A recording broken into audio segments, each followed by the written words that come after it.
did find a cafeteria where he ate some fresh and warm meatballs. Of course, I was gonna say. SCP-3008. Oh, I'm on the wrong side. Perfectly normal, regular old IKEA. IKEA? There are things that are horrific because they are inexplicably alien to us, such as eldritch creatures from other planets or dimensions. And then there are things that are horrific because they take something familiar or ordinary and distort it into something nightmarish, such as being murdered in a park. The SCP universe, of course, contains both of these concepts, both the alien and the familiar, but there are also plenty of things that blur that line, such as SCP-3008, an infinite IKEA store. There's a game in For those that Roblox have been about inside SCP? one of these Really? large, twisting buildings, Huh. the idea of being lost in one is something that isn't that far-fetched. But making the That's space true. infinitely large IKEA's like a puts this fucking concept on labyrinth, another isn't it, level. though? There are, of course, other anomalous things at work in SCP-3008, but let's go through this report one step at a time.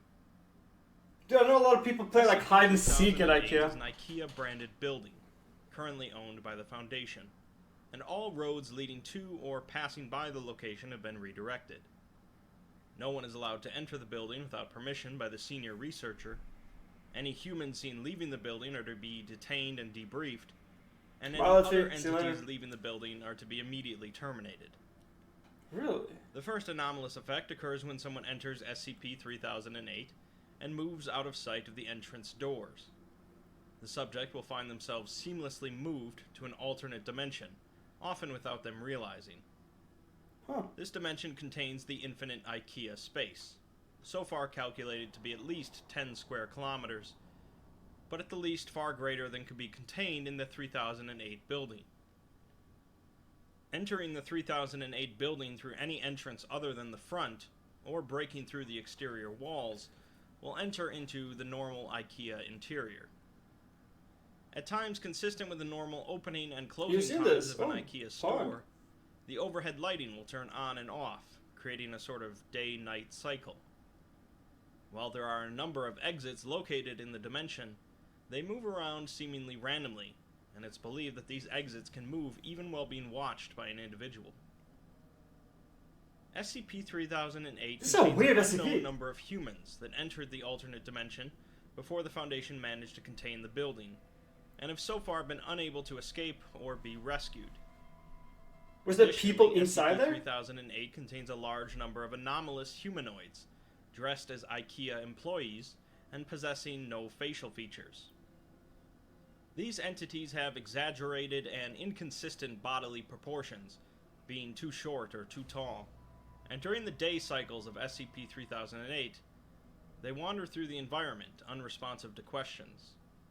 At night, however, they will act extremely hostile to any humans in SCP-3008, attacking them while saying variations of, "The store is now closed. Please exit the building." Oh, Jesus Christ. So Just far, like a... 14 individuals have escaped SCP-3008, and one instance of these humanoids has come out. It's like a Hunger Games. Swedish Hunger Games, The individual dog. was killed by the entity before security managed to terminate it, and the man was carrying an IKEA-branded journal, the contents of which I will summarize. This individual, whom I'll refer to as Subject, spent over 6 months inside of SCP-3008 before finally dying outside of the structure. Subject began writing in the journal 2 days after entering the alternate dimension alone, and spent the first couple days searching the area around where he entered in hopes of finding the exit. Although he did not succeed in finding an exit, he did find a cafeteria where he ate some fresh and warm meatballs. Of course, I was gonna say, what is like... Subject slept on a bed both nights, and managed to not encounter any of the humanoid entities during his first 2 days. After waking up on his 3rd day, he began walking in as straight a direction as possible for 3 hours, before climbing a ladder and discovering the space is seemingly infinite. Additionally, Subject noticed a person in the distance and walked to them, only to discover that it was one of the humanoid entities, standing 7 feet tall, with long arms, short legs, and no facial features. It's like a Slender Man. The entity ignored the subject, and so he moved on, spending the night on a pile of bunched-up tablecloths. Subject continued walking through the store for another few days, passing by countless copies of identical bookshelves, But on his 6th night, he was attacked by 2 of the humanoids. He fled in a sprint away from them and found a makeshift city, lit up with floodlights and surrounded by walls made from shelving and beds.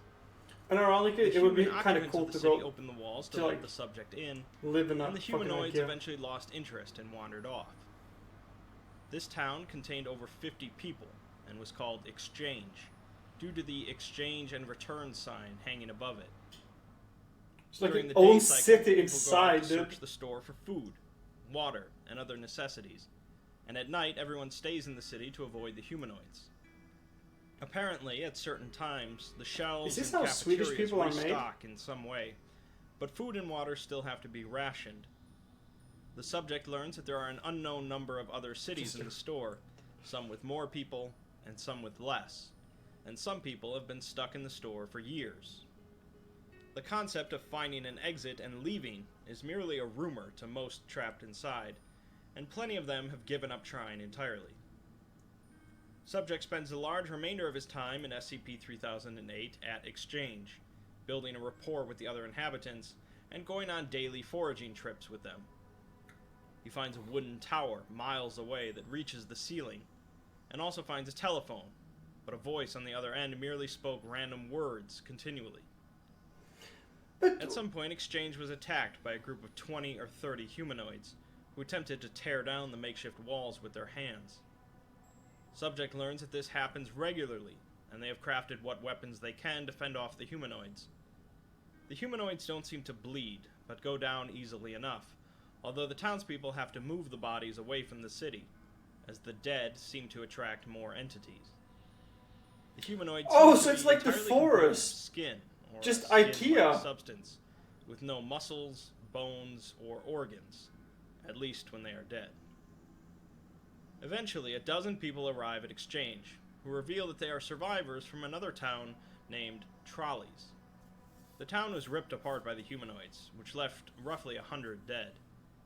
People continued to trickle into Exchange, newcomers to SCP-3008, and the humanoids continued to attack the town once or twice a week. Why there gotta be so many people in here? Subject reports seeing a quadcopter fly past, which lines up with the Foundation's first drone test into SCP-3008, but other people in Exchange recall seeing a quadcopter fly past months prior. After having a discussion with other people in Exchange, Subject learns that some of the other people possess severely different knowledge of the outside world, including no knowledge of the International Space Station or the Statue of Liberty, and believing a different person to be the Prime Minister. Different here. This strongly suggests SCP-3008 pulls people from multiple parallel dimensions, which would explain why so many people could go missing in an IKEA.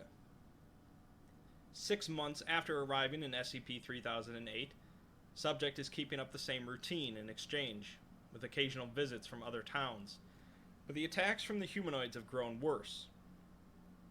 At a certain point, the attacks occur nearly every night, before finally Exchange's wall is destroyed in an attack, and the townspeople move on in hopes of reaching another city called Checkouts. It's believed that during this exodus, Subject got separated from the group while they were being chased by a humanoid, and found an exit. As mentioned before, the humanoid managed to chase the subject through the exit and kill him. SCP-3008 is not a tale of horrific monsters or mind-warping terrors, but it is an entertaining example of the sheer strangeness of the SCP universe. I love this! SCP-3008 likely won't keep you up at night with feverish nightmares, but the combination of familiar reality and inexplicable mystery makes this one among the most interesting of SCPs. So there we have it. SCP-3008. Pretty good, all things considered. I mean, it's like textbook SCP. You have something that's normal and very familiar, and then it's transformed into this new thing. I mean, it's kind of spooky in some sense, right? Being hunted by like mannequins or some shit, being raided like you're in the forest. Because it's the type of SCP that makes you wonder like, oh, what would I do in a situation like that? You start thinking about different possibilities. You're thinking like, okay, what would I do? Okay, I would definitely go to the bathroom aisle, that's for sure, right? Like something like that. The one thing I didn't really catch, is this Was this place like never ending, essentially? I don't know if that was the case or not, or if it was like a smaller place, like an actual IKEA. So that confused me a little bit. I'm not sure. Maybe somebody can clarify if they know for sure. Very intriguing. I liked it a lot. It's very like typical SCP style, I would say. Hope you guys enjoyed. Please leave a like and subscribe. And I'll see you guys in the next one. Alrighty? Peace.